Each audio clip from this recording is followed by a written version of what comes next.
You've already had your first 100 days. So let's do a first 100 days with you. Okay. What has that been like? Well, it's been a whirlwind. I mean, certainly going through all the elections and then getting sworn in and then getting a full term, it's been a surreal experience. Certainly a lot of work being done on whether it's water, whether it's energy, what's going on around the world, with the new president now. Was sworn in January. So all that has been an exciting moment, especially serving in the majority, but now having the majorities in the House, the majorities in the Senate, majority, and then having the Republican president. And that, of course, keeping my wife happy, as mentioned earlier. We welcomed our son into the world, our first child. So that happened a month ago. So within the first 100 days of being in Congress, I became a dad. So it's been an amazing experience. I'm truly blessed. It's certainly a very humbling experience with all the challenges that are facing us right now.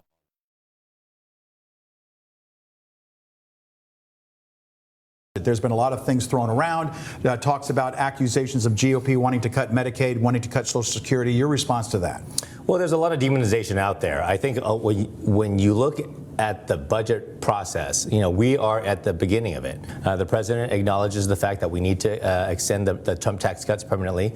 We have to increase domestic energy production that will generate revenue to the United States. We are looking for savings. That's part of the DOGE effort that's occurring. And then we got to strengthen Medicare and Medicaid.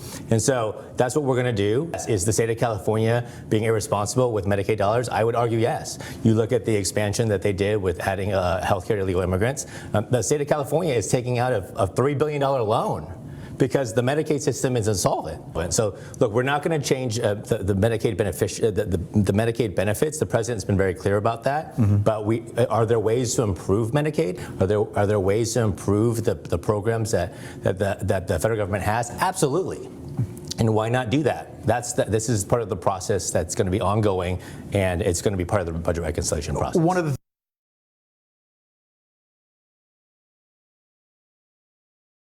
I mean, this is the thing that everyone's trying. Look, everyone's trying to make political hay and trying to look for a political advantage. Mm-hmm. And look, we make policy in the world of politics. I get it. We're going into a midterm election, but we're trying to make policy that is responsible, that's balanced, that will ensure the stability of the Medicaid system, but ensure the stability of all our programs.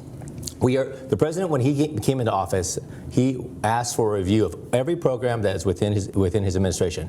Every president has done that, and we're looking for ways to improve. We're looking for savings, looking for inefficiencies, and if there's waste, then we should stop doing that. Every single dollar that goes into Sacramento, that goes into the federal treasury, that's not our money. That's not my money. That's the money of hardworking Americans, hardworking people in our community, and we need to treat it as such. We need to prioritize the taxpayer and ensure that we deliver results.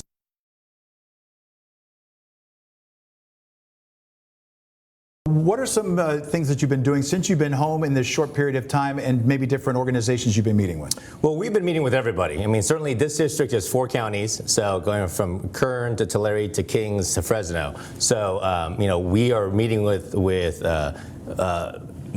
organizations, and we're meeting with constituents, those that agree with me, those that disagree with me, mm-hmm. on a whole host of things. Budget reconciliation certainly is the big item right now that we're dealing with ensuring that we extend the tax cuts permanently. That's something that we need to do for the economy. We need to expand market access. That's something to do with our farmers. We need to increase domestic energy production. Talking to our border security folks, we have that has been a success within the first 100 days. The border is secure from the standpoint if you compare it to the 4 years under the Biden administration. So, some initial successes, but a lot of work to be done.